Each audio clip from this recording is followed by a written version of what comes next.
রাজনীতিতে হস্তক্ষেপ আপনারা আল্লাহর ওয়াস্তে ইমিডিয়েটলি বন্ধ। হাসনাত আব্দুল্লাহ যেটা বলেছে, যে সেনাবাহিনীর লোকজনই তার সাথে কথা বলুক না কেন, আমি মনে করি এটা তাদের অনধিকার চর্চা হয়েছে। এটা তাদের করার কথা ছিল না। এটা করার দায়িত্ব রাজনীতিবিদদের, এটা করার দায়িত্ব ডক্টর ইউনূসের। সেনাবাহিনী আমাদের one of the important institution, যাকে টিকিয়ে রাখতে হবে। এই যে দূরত্বটা তৈরি হলো, তার দায়ভার আপনাদেরকে নিতে হবে এবং এই দূরত্ব মিটিয়ে দেওয়ার চেষ্টা করতে হবে। এই দূরত্ব মিটিয়ে দেওয়ার একটা পথ হচ্ছে, আপনারা দয়া করে রাজনীতিতে হস্তক্ষেপ করবেন না।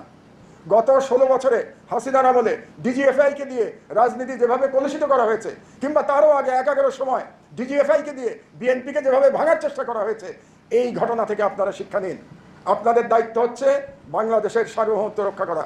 আপনারা বাংলাদেশের সার্বভৌমত্ব রক্ষা করবেন, বহিঃশত্রুর আক্রমণ থেকে বাংলাদেশকে রক্ষা করবেন। আমরা জনগণ আপনাদেরকে স্যালুট দিব।